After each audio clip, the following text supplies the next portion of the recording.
Bishut Merav et Rabotai, avec la permission d'Hachem, je voudrais remercier le Baal Habayit qui nous a invités ce soir à faire une Seouda à la mémoire de Rabbi Haïm Pinto pour un miracle qui devait arriver. Lorsqu'on lit un peu la Torah, on voit un peu les histoires d'Abraham, Yitzhak et Yaakov. On ne parle pas beaucoup des miracles. Et pourtant, Abraham, Yitzhak et Yaakov, aucun tzaddik ne peut être à côté d'eux dans l'autre monde. Ils sont tellement élevés que c'est impossible. Impossible d'être avec eux. Et pourtant, lorsqu'on lit leur histoire, on ne dit pas qu'ils ont fait des miracles, ou il y a eu des miracles avec eux. Un ou deux, c'est tout. Toute la vie d'Abraham, Yitzhak et Yaakov, c'était des souffrances. Des grandes souffrances. Et jamais ils ont dit pourquoi. Toujours, ils ont accepté. Accepté, accepté, accepté. Et c'est la raison pourquoi nous, aujourd'hui, on tient. Si on tient bon, c'est par le mérite. Et aussi, on apprend d'eux. Si eux, ils ont accepté, alors nous aussi, on peut accepter. J'ai toujours dit, pourquoi Rabbi Meir Baal HaNes, on l'appelle Baal HaNes? Rabbi Meir, le faiseur de miracles. On n'a pas vu qu'il a fait beaucoup de miracles. Par contre, Rabbi Shimon Bar Yochai, dans le Talmud, la Torah nous raconte beaucoup de miracles qu'il a fait. Mais pour Rabbi Meir Baal HaNes, on n'a pas vu peut-être un ou deux miracles qu'il a fait, mais on l'appelle Baal HaNes, le miraculeux. Pourquoi? Une fois j'ai expliqué, j'ai dit, le miracle, c'est pas les miracles qu'on entend toujours. Quelqu'un était aveugle, et soudainement il a reçu une bracha, il commence à voir. Quelqu'un il avait la grave maladie, soudainement il a guéri. Vous savez,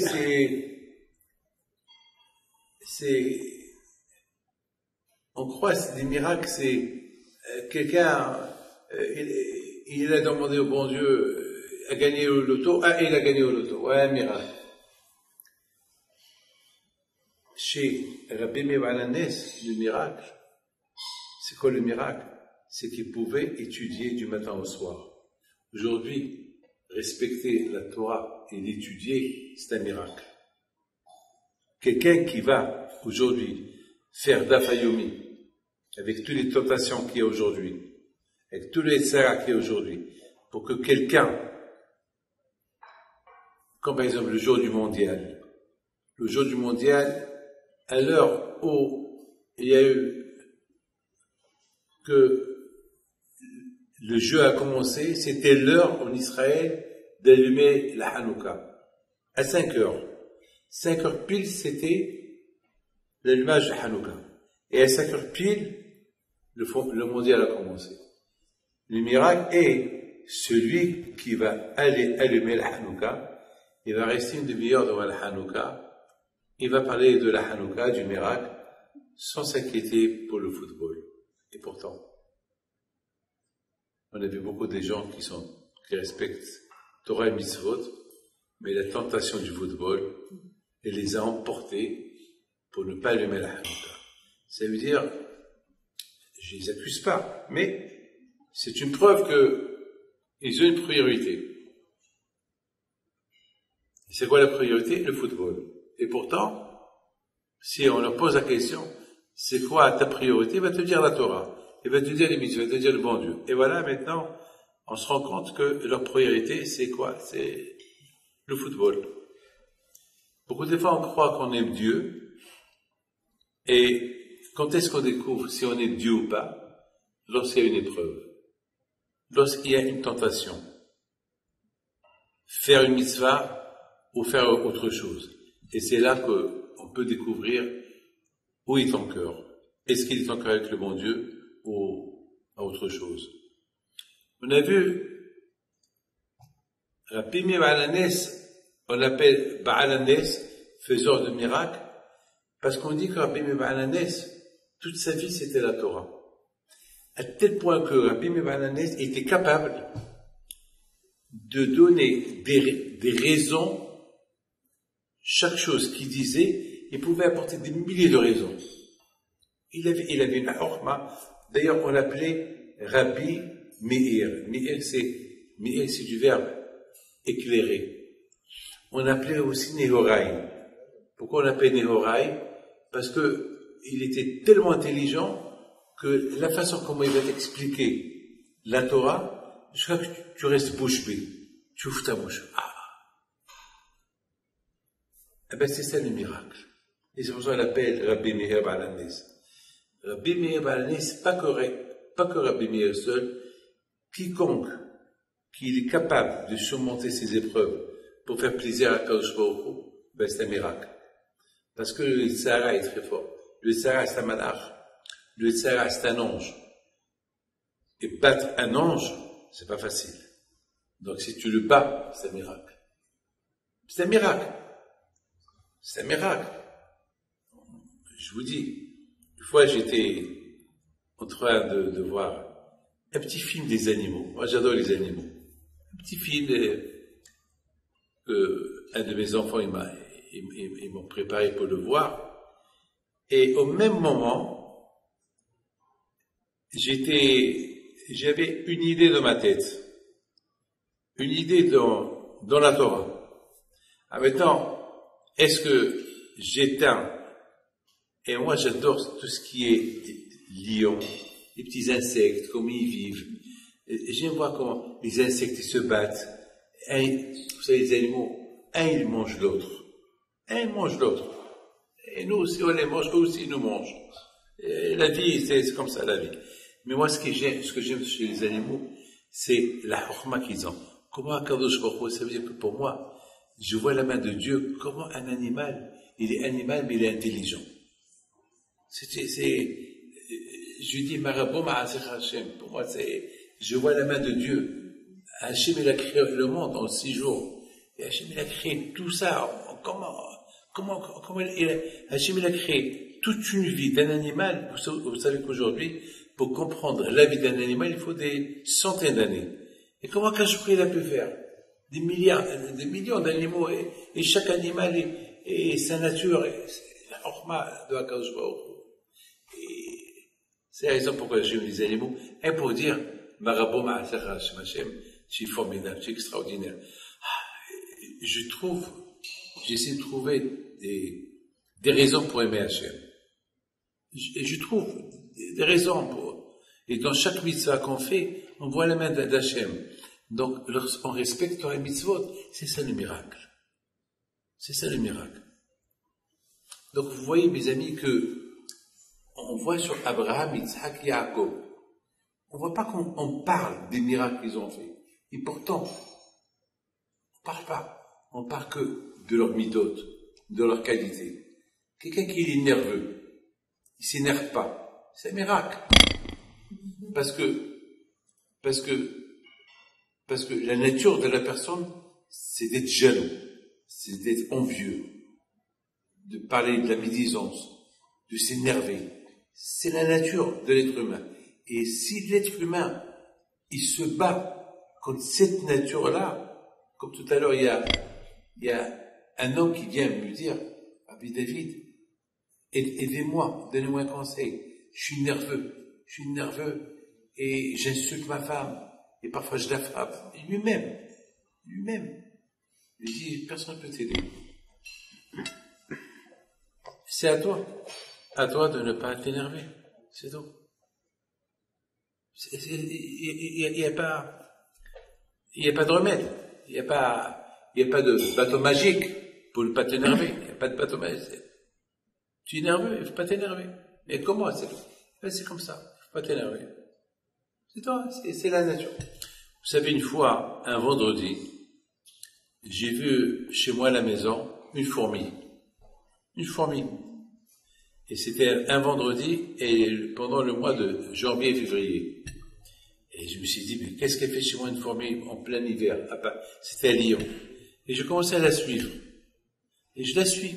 Pendant 2 heures, je l'ai suivie. 2 heures, et moi derrière elle. Elle fait les allers-retours. Et à un moment donné, j'ai vu qu'elle descend les escaliers elle voulait descendre basement, à la cave. Alors j'ai allumé la lumière comme ça, je la voyais qu'elle voit, et qu'elle aussi, elle voit, elle marche. Et voilà, je vois, elle marche, elle remonte, elle marche, elle remonte, et moi j'ai pris ma patience avec elle. À un moment donné, après 4 marches, il y a une araignée qui sort et qu'elle attrape. Ça, on me l'a pas raconté, je l'ai vu. Dommage que j'ai pas fait un film, j'aurais vendu un National Geographic. Non, mamash, ça veut dire que Hachem, il savait qu'il y a une araignée dans la cave. Il faut qu'elle mange. L'araignée peut ne pas manger pendant quelques mois. Mais après quelques mois, il faut qu'elle mange. Alors quand il lui a préparé une fourmi, qu'elle est rentrée chez moi, en été, et s'est cachée quelque part pour que ce vendredi-là, elle descend, pour qu'elle soit le repas du Shabbat pour l'araignée. Mais moi, j'ai appris autre chose. Si tu vois David, il y a des gens que le Shabbat, ils ne le respectent pas, parce qu'ils ont peur de ne pas travailler le Shabbat, parce qu'ils disent que le Shabbat, c'est le jour qu'ils gagnent de l'argent. Ah, je me suis dit, dommage pour eux. Si Hachem, il a prévu un repas à cette araignée depuis l'été, quoi, quand il va pas préparer la parnassa pour celui pour nous, pour ne pas travailler Shabbat, c'est l'erreur. Et ben, c'est ça, le miracle. Pour moi, le miracle, c'est quoi? C'est pas Baal Shem Tov, Rabbi Haim Pinto, Rabbi Shimon Bar Yochai, tous ces tzadikim qui on raconte sur eux. C'est vrai que c'est des miracles. Mais le vrai miracle, c'est ce que la personne elle-même peut faire. Hachem, il a créé l'homme qui peut être faiseur de miracles. Et c'est quoi les miracles? Les qualités. Être bon. Tu es bon, c'est un miracle. Tu ne parles pas de la shonara, c'est un miracle. Tu n'es pas envieux, c'est un miracle. C'est ça ce qu'on a vu chez les Abraham, Isaac et Jacob. Ils ont résisté toutes les tentations, toutes les épreuves. Toute leur vie, ils ont souffert. Ils auraient pu dire au bon Dieu, mais pourquoi tu me fais ça? J'ai rien fait. Ils disent rien du tout. Quelqu'un qui subit des épreuves, et il dit, c'est un miracle. Quelqu'un qui dit, après toutes les épreuves qu'il a, après tous les coups qu'il a, il dit merci à Hachem. C'est un miracle. Il est venu chez moi quelqu'un hier, que je connais très bien du Mexique, très riche, avant d'être très riche. Mais malheureusement, il a fait une mauvaise affaire, et il a tout perdu. Malheureusement, il a tout perdu. Et vous savez ce qu'il m'a dit hier? D'un côté, j'ai tout perdu, mais de l'autre côté, j'ai gagné. Je lui dis quoi? Il dit, au moins, là, j'étudie. Ce que j'ai pas découvert avant, eh ben, aujourd'hui, j'étudie la Torah. Et je suis content. Voilà. Au moins, je vous donne ma parole d'honneur. Il y a quelqu'un qui m'a donné une grosse somme d'argent pour la yeshiva d'Ashdod. Très grosse somme. Il habite ici à Miami.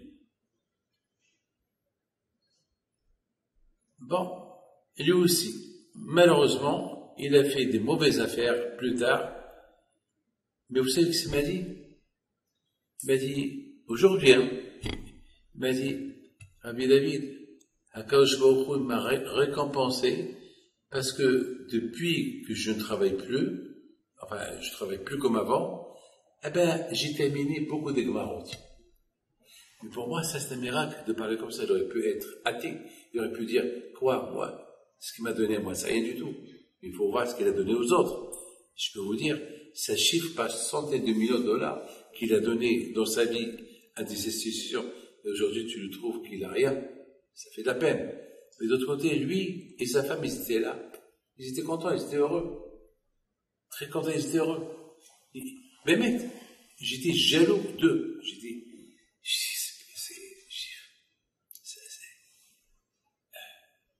Il aurait pu dire, Et Hachem, tu m'as donné merci, et regarde ce que j'ai fait. Non.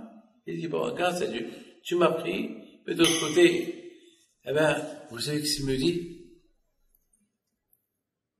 Il me dit que pendant le Covid, comme c'est pas raconté, hein, il a eu soudainement une idée géniale.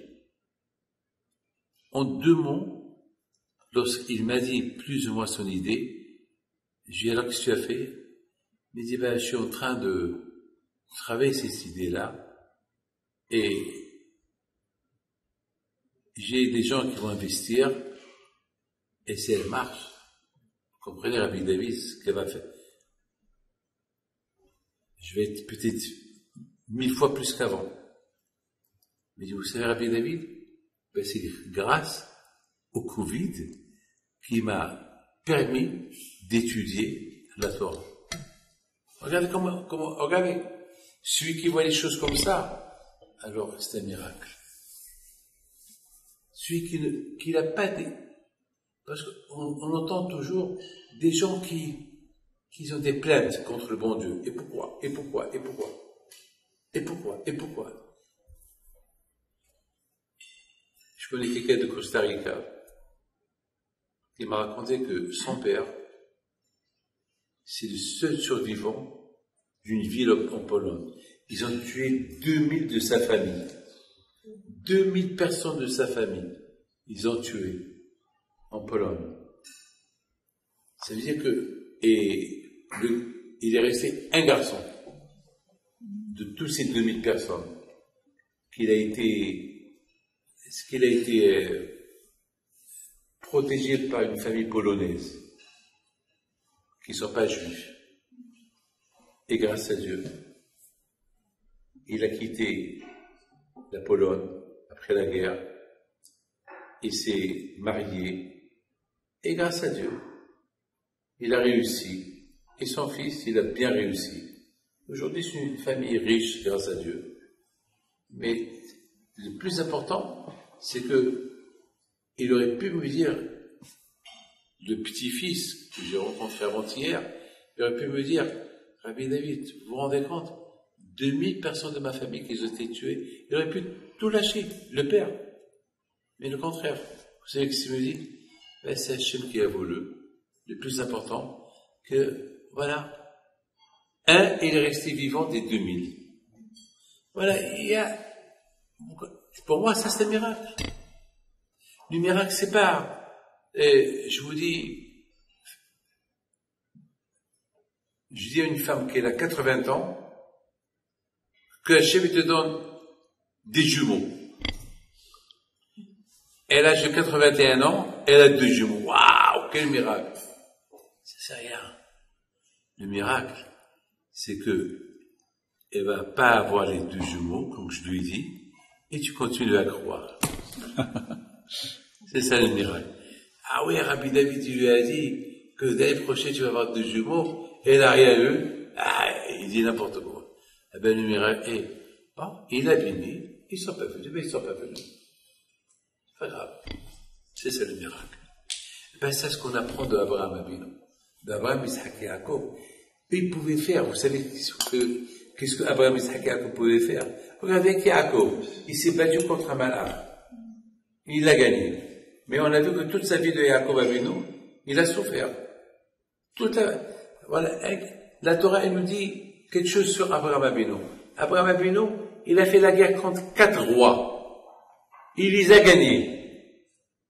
Mais toute sa vie, il souffrait. Ça veut dire, voilà, on nous donne une force. Qui était Abraham? Voilà Yitzhak Avinu. Il a donné son coup à être égorgé. Waouh, quel miracle! Mais toute sa vie, il a souffert. Avec Esav, il a souffert avec Abimelech. C'est ça, mes amis, le miracle. Dans la Torah, on nous parle d'Abraham, Yitzhak et Jacob. Regardez par exemple la paracha d'aujourd'hui. La paracha d'aujourd'hui, pour moi, c'est la plus belle. Après 20 ans que Yaakov Avinu n'a pas vu Yosef, voilà maintenant, Yaakov,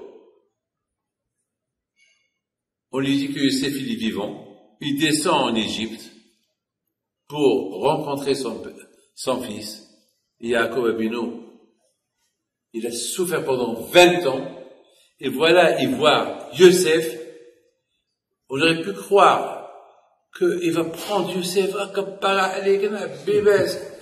On a cru qu'il allait l'enlacer et pleurer sur ses épaules. On a vu que Yaakov Avinu, le Midrash, il a dit, Shema Israël, Adonai Eloheinu, Adonai Echad. Yosef, il tombe sur les épaules de son père, il pleure, mais Yaakov Avinu, il est resté comme une glace, froid. Et Hachamim lui disent, pourquoi il a fait Shema Israël? C'est pas l'heure du Shema Israël, c'est l'heure de la rencontre. Lorsque moi j'ai pas vu mon père pendant, je sais pas moi, 7 ans, je n'ai pas vu mon père. Et lorsque j'ai vu mon père après 7 ans, est-ce que mon père il a fait Shema Israël, lorsqu'il il m'a vu? Non. Au contraire, il m'a embrassé et il a pleuré. Est-ce que moi j'ai fait Shema Israël lorsque j'ai vu mon père? Non. Non. Yaakov Avinu, pourquoi tu fais Shema Israël? Ben, la réponse, on dit que Yaakov Avinu, il aimait tellement Yosef. Alors maintenant, tous ses enfants, ils étaient là. Ils étaient curieux. Qu'est-ce que Yaakov, il va faire maintenant, après 20 ans qu'il a pas vu son fils? Il s'attendait au pire. Il s'attendait que Yaakov, il est vieux. Il va faire des gestes pour enlacer son fils. Qu'est-ce qu'il fait? C'est Yosef qui l'enlace. Et Yaakov, il est debout comme ça. Il fait Shema Israël, Adonai Eloheinu, Adonai Echad. C'est quoi Shema Israël? Yaakov, il avait 2 noms. Il s'appelle Yaakov, il s'appelle Israël. Alors Yaakov, il parle à lui-même. Shema Israël, écoute Yaakov. C'est comme moi, je parle de moi. Écoute David. Shema Israël. Il n'y a que Hachem qu'on peut aimer. Hachem Elokeinu. Il n'y a que Hachem qu'on peut aimer. Il est unique. Et Israël, c'est maintenant que tu vas montrer combien tu aimes le bon Dieu. T'as pas vu ton fils 20 ans? C'est maintenant que tu vas montrer combien tu l'aimes. Maintenant, tu fais une déclaration que ton amour, elle est que pour Akadosh Baruch Hu. Oublie ton fils. Oublie Yosef. Mais c'est un miracle, ça. Vous vous rendez compte? Pour moi, c'est des moments terribles. C'est des moments durs. À ce moment-là, il pensait qu'à Hachem. Vous savez, il y a quelqu'un qui a gagné au loto. Une belle somme d'argent. Très, très belle somme d'argent. Aujourd'hui, il est mort, le pauvre. Il habitait à Marseille. Et une fois, et lorsqu'il a gagné au loto, lui, il avait une affaire, mais le jour qu'il a gagné au loto, pendant une semaine, il n'a pas ouvert son affaire. Ben, bien sûr, il a gagné au loto. Son magasin, avec tout ce qui est à l'intérieur, ça coûte peut-être $100,000, alors qu'il a gagné des millions. Et il a oublié qu'il avait même un magasin. Ah ouais, bien sûr pas, parce qu'il a gagné. Et, vous savez, une fois, je lui ai posé la question, c'était quoi ton sentiment lorsqu'on t'a dit que tu as gagné au loto? C'était quoi ton sentiment? Il m'a dit, Rabbi David, je peux pas vous dire. Je voyais tout à moi. Je voyais qu'avec cette somme d'argent, je peux tout avoir. C'est fini. C'est fini la misère. Je peux avoir un avion privé. Je peux tout avoir. Je dis, mais pendant ce moment-là, tu as pensé au bon Dieu? Il me regarde. Je lui dis, oui, j'ai dit merci Hachem, merci Dieu. Je dis, mais comment tu l'as dit? Comment tu l'as dit? Il a dit, merci Hachem. C'est tout. Je dis, oui, t'inquiète pas. Et je mets de filine. et tu manges kasher. Il abaisse la tête. Et avant que tu aies gagné au loto, tu mangeais kasher? Oui. Alors ça veut dire, le bon Dieu t'a donné de l'argent pour que tu t'approches à lui. Et toi, tu as pris l'argent que le bon Dieu t'a donné et tu lui donnes une gifle avec l'argent qu'il t'a donné. Alors tu as gagné quoi? Donc vous voyez, c'est quoi le miracle? Au moment qu'il a gagné au loto, eh ben, déjà, il donne 10%. Le maaser. Voilà. Hachem t'a donné quelques millions, alors tu donnes le maaser. Si une halakha dans la Torah, tu donnes 10%. C'est l'halakha. Alors où il est là? Je voudrais, mes amis, vous dire que la Torah même c'est le plus beau livre de notre histoire. C'est l'histoire d'Abraham, Yitzhak, Yaakov, Yosef. Ce qu'on est en train de lire, c'est pourquoi? Parce qu'à travers ces histoires-là, on voit comment Abraham, Yitzhak, Yaakov, Yosef et les Shvatim, ils aimaient Akadosh Baruch Hu. Ils étaient aveugles. Ils étaient aveugles avec Hachem. Parce que, je m'excuse, écoutez bien ce que je vous dis. C'est quoi un miracle? Un miracle, c'est que j'arrive pas à affronter une réalité, alors je veux un miracle. Parce que on n'arrive pas à affronter une vérité, alors je veux un miracle. Hachem, un miracle. Je peux pas affronter cette vérité. On demande un miracle. Abraham, Yitzhak et Yaakov, ils n'ont pas demandé des miracles. N'importe quel coup qu'ils ont reçu, ils l'ont accepté. Ils ne veulent pas des miracles. Hachem, il a décidé que j'ai un coup, alors j'ai un coup. Ça, c'est ça le miracle. Donc, et Hachem, il les aidait. Le fait qu'Abraham, Isaac et Yaakov, ils étaient tellement connectés à Hachem, alors quand je vois les aider, ils avaient de l'aide. Là où ils ont mis leurs mains, ils ont réussi. Et voilà la preuve, voilà nous on est là. Aujourd'hui, notre vie aujourd'hui, c'est grâce à eux.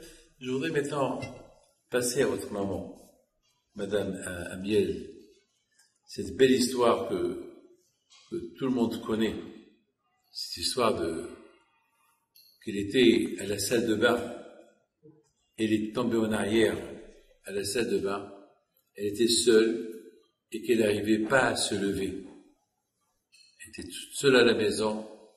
C'est une histoire qui s'est passée à Paris. Et elle était coincée, la pauvre. Elle était bien coincée. Elle n'arrivait pas à se lever. Bien sûr, si elle reste comme ça, c'est fini pour elle. Qui va chez Mishmor? Même peut-être même avec la peur, elle aurait pu avoir une crise cardiaque. Mais à quoi elle a pensé? Rabbi Haim Pinto. Voilà. Et demandé.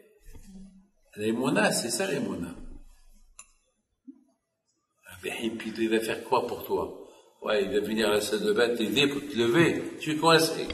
Comment il va te coincer? Comment? Mais ouais, il faut avoir l'émona. Ouais. Ouais. Ça veut dire, dans les circonstances où elle se trouvait, avec cette émona, eh ben, elle-même, elle raconte comment son pied, il se levait tout seul, jusqu'à que toute seule elle se levait. Et lorsque vous écoutez son fils raconter l'histoire, comme qu'il a entendu de sa mère, l'histoire, elle est là. L'émona, c'est le miracle. Vivre à notre époque avec une émona en Dieu, c'est un miracle. Et cette même femme, elle raconte qu'une fois elle était assise, elle est un peu âgée. À un moment donné, elle a perdu un peu la vue. Elle savait même pas à qui appeler. Elle pouvait même pas voir le téléphone, oui ou pas. Comment appeler? Et qu'est-ce qu'elle fait? Elle appelle Rabbi Haim Pinto. Et Rabbi Haim Pinto, je vais pas rester comme ça, j'ai peur, je marche, je vais tomber. Une vieille femme, seule, à Paris, dans une maison. Pendant un laps de temps, elle ne voyait plus. Elle a vu, elle est revenue.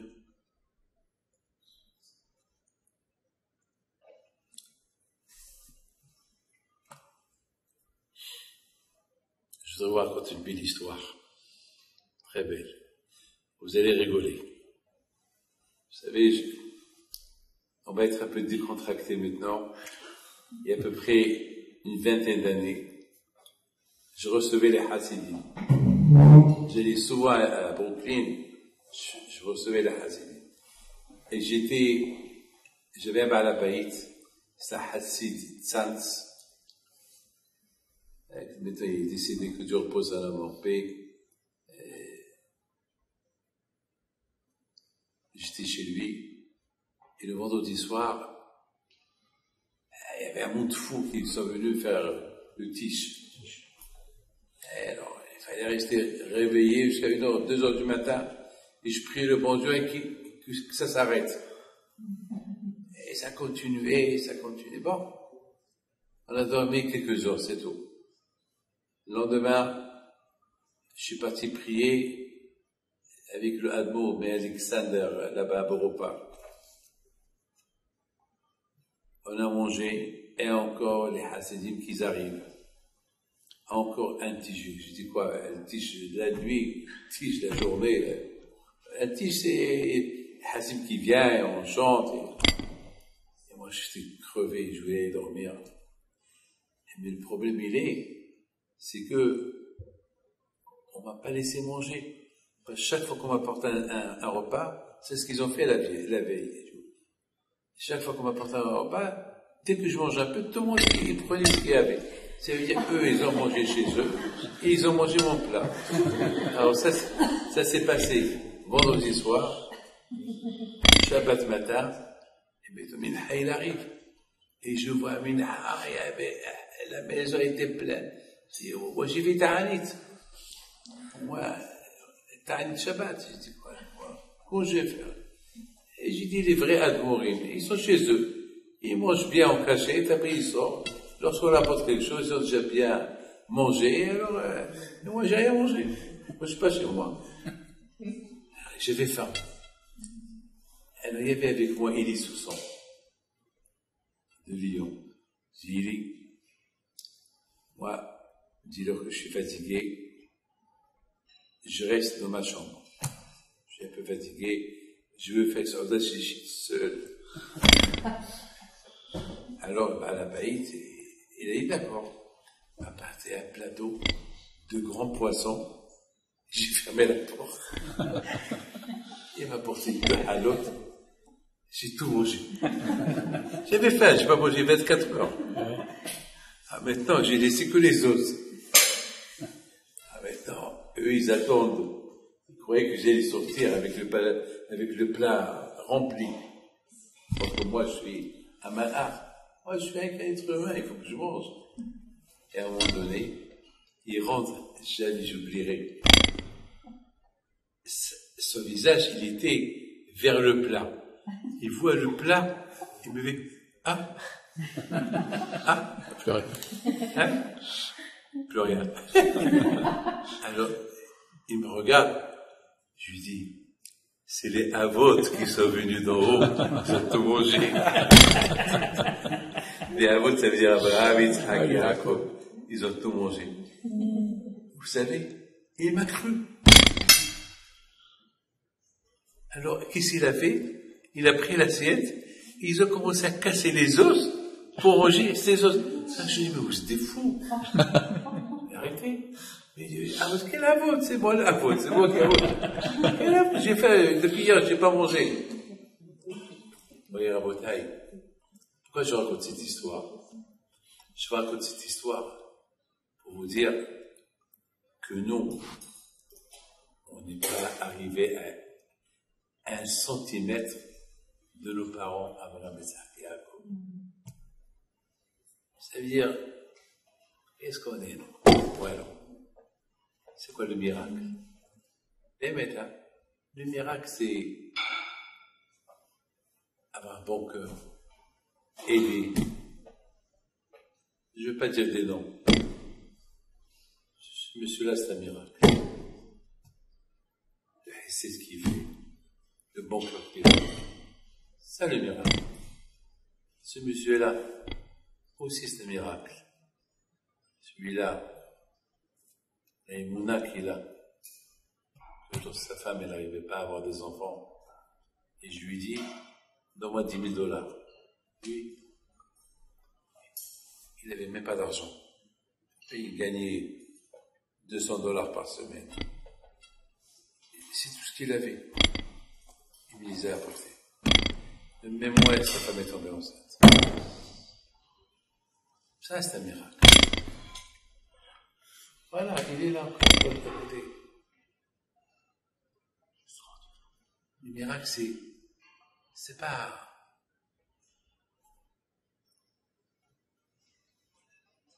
Ça, c'est un verre. Et je lui dis, Hachem, je veux que ce verre-là devienne une bouteille. Ah, il devient bouteille. Ah, quel miracle. Bidon. Ça rien du tout. Le miracle, c'est de se lever, de prier, mettre une filine, étudier la Torah, combattre le Sahara. C'est le miracle. C'est pour ça que Rabbi Meir Baal Nes, on l'appelle Baal Nes. Parce qu'on dit, Stam Mishnah Rabbi Meir, que chaque Mishnah que vous voyez dans le Talmud, c'est Rabbi Meir Baal Nes qui l'a écrit. On l'appelle Rabbi Nehorai, le Rav qui illumine.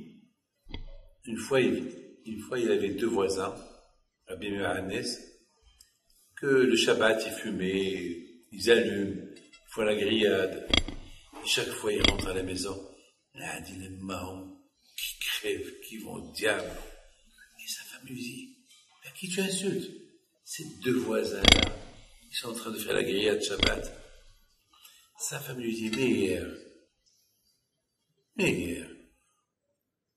je suis déçu. Quoi? Au lieu de prier pour eux qui font tes chevaux, tu es en train de les insulter. Et Rabbi Meir Baal Nes, il écoute sa femme. Il a commencé à prier pour eux qui font tes chevaux. Ils ont fait tes chevaux. Et un jour, ils sont venus chez lui. Ils lui ont dit, Rabbi Meir, merci beaucoup. C'est grâce à vos prières qu'on a fait tes chevaux. Un homme qui fait tes chevaux, c'est un miracle. Bénir quelqu'un à qui il faut maudire, c'est un miracle. Parce que, c'est quoi le miracle? C'est que je change ma nature. Parce que moi, David Pinto, je peux être mauvais. Je peux avoir un mauvais cœur. Je peux être envieux. Je peux être coléreux. J'ai ma nature, moi aussi. Et je me travaille pour casser cette nature, cette mauvaise nature. C'est ça le miracle. Les gens se trompent. Pour eux, le miracle, c'est quelqu'un qui a le bateau magique. Celui qui fait Arabite. C'est vrai, il y a des miracles. Mais le vrai miracle, il se trouve en toi aussi. Ne cherche pas les tzadikim qui font des miracles. Mais ces tzadikim qui font des miracles, ils ont déjà aussi traversé le miracle qui surmonte les envies. Alors maintenant, les miracles qu'ils font, c'est avec un supplémentaire, c'est avec un complément, vous comprenez? C'est avec un plus. Vous avez compris? C'est un plus. Rabbi Pinto, il a fait des miracles. Très bien. S'il arrive à faire des miracles, parce qu'il a déjà traversé un miracle, qu'il a changé sa nature de mauvais à bon. Ah, maintenant, après, il peut faire plus. Par exemple, je connais les numéros du loto. Je les connais. Mais à quoi ça sert si j'ai pas le papier? Vous pouvez les remplir. Je lui dis, je les connais, c'est 1, 2, 3, 4, 5, 6. Il va te dire, papier. Et voilà, c'est le numéro, je lui dis 1, 2, 3, 4, 5, 6. Il va dire, faut le papier. Remplir. Une fois que tu le remplis, et tu le mets là, waouh. Tu dis ça, viens, tu me l'as dit. Tu me l'as dit. Mes amis, que Akadosh Baruch Hu vous protège, qu'Akadosh Baruch Hu vous donne la santé, la bracha, la parnassa, Kenerazon, Bisrot Rabbi Pinto soit avec vous. Et n'oubliez pas une seule chose, que cette semaine c'était la Iloula de Rabbi David Ben Maro, un grand tzaddik.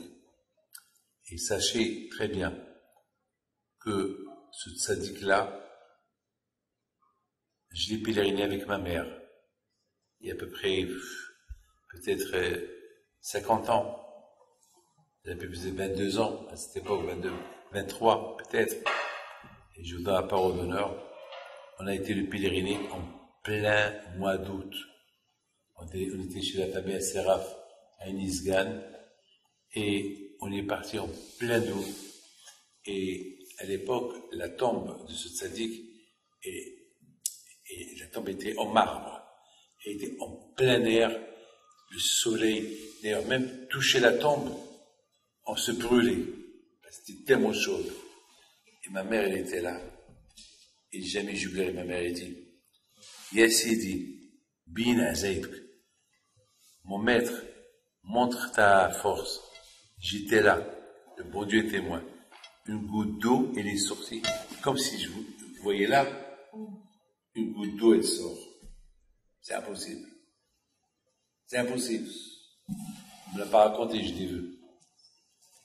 Ça, c'est un miracle. Mais celui qui a fait ce miracle était un tzaddik. Donc s'il fait des miracles, c'est un plus. Mais par exemple, pour nous, le plus grand miracle des miracles, nous on n'est que des êtres humains petits, simples, si on fait Torah et Mitzvot, selon nos moyens. C'est un miracle.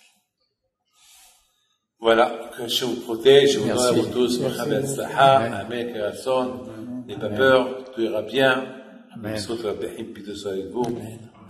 Yivarecha Adonai, Vishmerecha, Yaer Adonai, Panav Elecha, Vechoneka, Issa Adonai, Panav Elecha, Vesimcha Shalom, Issa Moishmea Ben Israël, Vani Avarechem.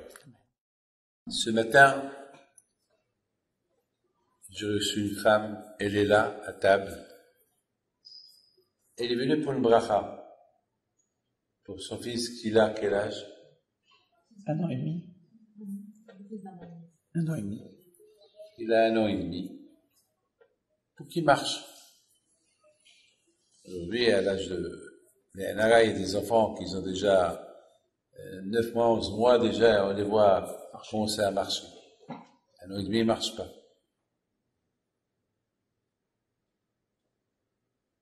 Et en ce moment-là, lorsqu'elle m'a posé cette question, une bracha, de ma tête, je me suis dit, pour demander une bracha comme ça, c'est qu'elle a l'aïmouna, dans un cas où. Et bien, pas le mérite de Rabbi Pito, je lui ai fait la bracha. Et je lui ai dit, de toute façon, ce soir, on va être chez ton père, on va manger chez lui. Alors que dans ma tête, je me suis dit quand je lui fasse qu'il y a des bonnes nouvelles. Et voilà, j'arrive ce soir chez vous pour un repas. Ce repas-là, il aurait pu être hier soir, il aurait pu être avant-hier soir. Mais on dirait que ce repas-là, il a été fait pour dire merci à Hachem pour un miracle qui va se faire le matin. Maintenant, regardez comment Akash Baruch fait les choses. Hachem, il a fait que vous avez préparé une Seouda ce soir. Pourquoi une Seouda? Pour un miracle. Mais quel miracle? On ne sait pas, il n'y a pas de miracle. Eh bien, mes amis, dès que j'arrive à la maison, ce soir, je suis arrivé, toute la famille, elle est là. Et madame, qui est venue ce matin pour demander une bracha, pour que son fils y marche, elle m'accueille, elle est là assise avec nous, elle m'accueille avec émotion, avec joie.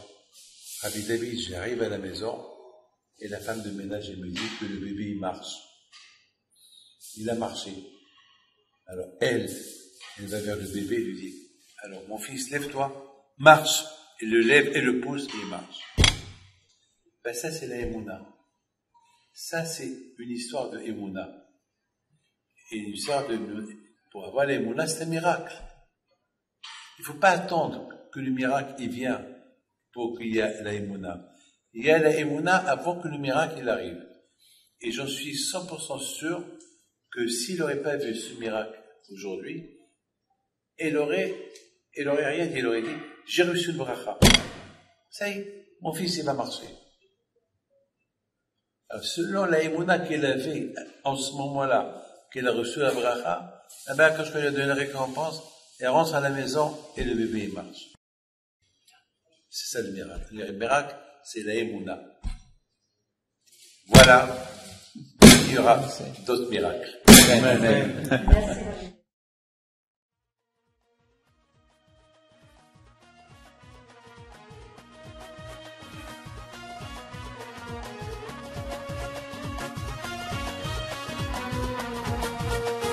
Non